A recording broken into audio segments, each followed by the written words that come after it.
नमस्कार। स्वागत है आप सबका राजनीति के इस अखाड़े में। मेरा नाम है अजय सेतिया। मित्रों, कर्नाटक विधानसभा चुनावों की अलग अलग नजरिए से, अलग अलग तरीके से, अलग अलग दृष्टिकोण से समीक्षा की जा रही है। भारतीय जनता पार्टी हिमाचल के बाद लगातार कर्नाटक में दूसरा चुनाव हारी है।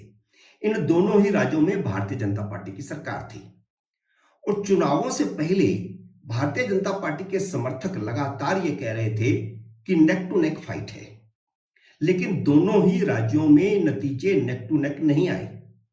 दोनों ही राज्यों में कांग्रेस को बहुत ही कंफर्टेबल मेजॉरिटी मिली, बल्कि कांग्रेस को उसी तरह बम्पर जीत मिली है जैसे 2019 में लोकसभा चुनाव में नरेंद्र मोदी को मिली थी।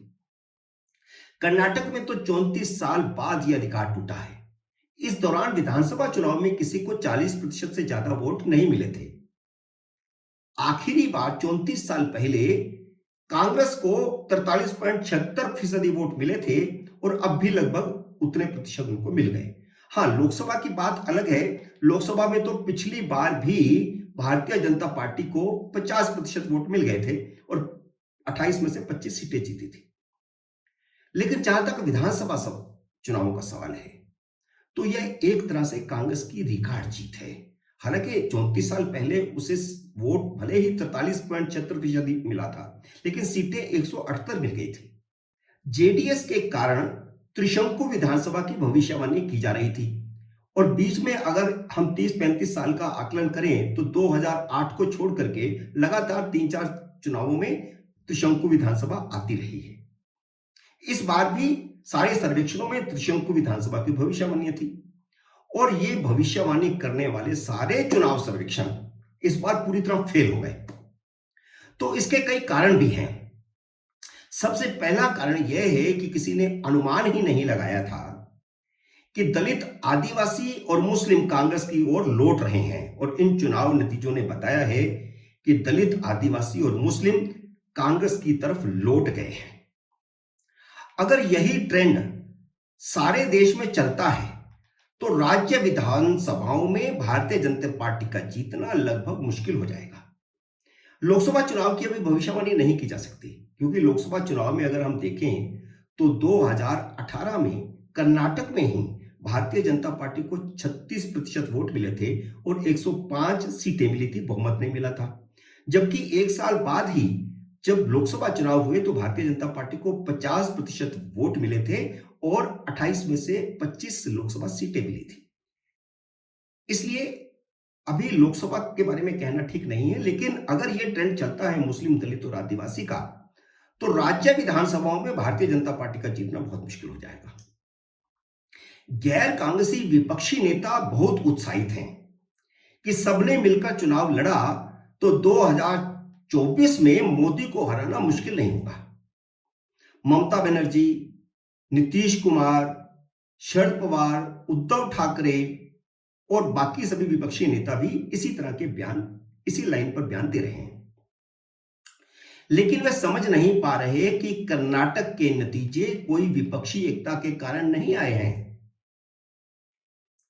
कर्नाटक ने तीसरे मोर्चे की बड़ी ताकत जेडीएस होने के बावजूद कांग्रेस को बम्पर जीत दिलाई है।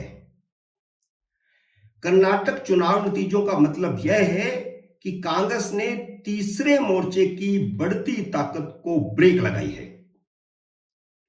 जेडीएस का कोई भी मुस्लिम उम्मीदवार नहीं जीता। 22 उम्मीदवार दिए थे जेडीएस ने, जबकि कांग्रेस ने 15 मुस्लिम उम्मीदवार दिए और उसमें से 9 जीत गए। तो इसका मतलब क्या है?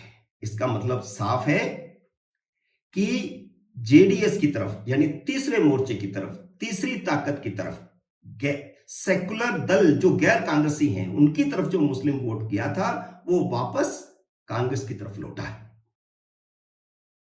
साफ संकेत है कि मुसलमानों ने 90 के दशक में कांग्रेस को छोड़कर छोटे छोटे सेकुलर दलों को जो अपनाया था, वह अब कांग्रेस की तरफ एक मुश्त लौटना शुरू हो गया है। कर्नाटक विधानसभा चुनावों से ठीक एक महीने पहले वाराणसी में मुस्लिम बुद्धिजीवियों की एक चर्चा हुई थी। इस चर्चा में यह आवाज निकली थी कि मुसलमानों को कांग्रेस की ओर लौटना ही होगा। उसी आवाज के नतीजे कर्नाटक में परिलक्षित हुए हैं। करीब 82% मुस्लिम वोटरों ने एक मुश्त कांग्रेस को वोट दिया है, जबकि जनता दल सेक्युलर को सिर्फ 15% का ही समर्थन मिला है। मुस्लिम प्रभाव वाली 65 सीटें हैं कर्नाटक में और इन 65 में से लगभग आधी कांग्रेस ने जीती हैं। इसलिए तीसरे मोर्चे की उन पार्टियों को कांग्रेस क्यों ज्यादा भाव देगी अब? तो यह जो विपक्षी एकता की बात की जा रही थी, मेरा मानना है अब उसको झटका लगेगा, क्योंकि कांग्रेस उनको उतना भाव नहीं देगी जितना वे समझ रहे थे कि इन चुनावों में जब साझा उम्मीदवार खड़ा करेंगे तो उनको लाभ मिलेगा। वे इस रणनीति पर काम कर रहे थे।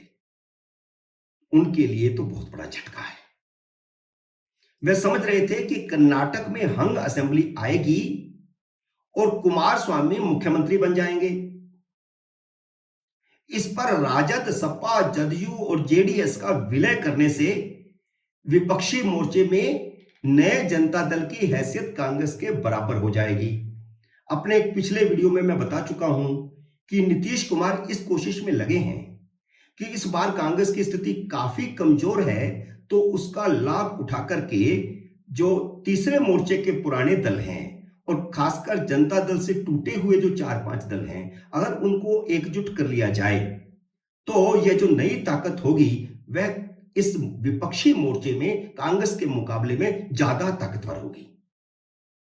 और फिर जब प्रधानमंत्री बनने का मौका आएगा तो कांग्रेस को नहीं दिया जाएगा। इस थ्योरी पर नीतीश कुमार काम कर रहे थे और वह जनता दल को दोबारा से जोड़ना चाह रहे थे। उसके लिए उन्होंने नवीन पटनायक से मुलाकात की थी, जबकि नवीन पटनायक ने उनको जवाब दे दिया था। नीतीश कुमार का अब ध्यान लगा हुआ था कर्नाटक पर। उन्हें लगता था कि त्रिशंकु विधानसभा आएगी तो मजबूरी में कांग्रेस कुमारस्वामी को मुख्यमंत्री बनाएगी, तो इससे तीसरा मोर्चा मजबूत होगा। तो उनको इससे झटका लगा है। इसलिए कर्नाटक के चुनाव नतीजे अगर भारतीय जनता पार्टी और मोदी के लिए बड़ा झटका है, तो गैर कांग्रेस सेक्युलर दलों को भी बड़ा झटका है, जो कांग्रेस पर भारी पड़ने की कोशिश कर रहे थे। मित्रों, उम्मीद है मेरा यह विश्लेषण आपको पसंद आया होगा। इसे लाइक और शेयर कीजिए, और अगर आपने मेरे YouTube चैनल को अब तक सब्सक्राइब नहीं किया तो कृपया सब्सक्राइब कीजिए और घंटी का बटन भी दबाइए, ताकि जैसे ही मेरा नया वीडियो आए आपको सूचना आए। मिलते हैं अगले वीडियो में जल्द ही किसी नए विषय के साथ। तब तक नमस्कार।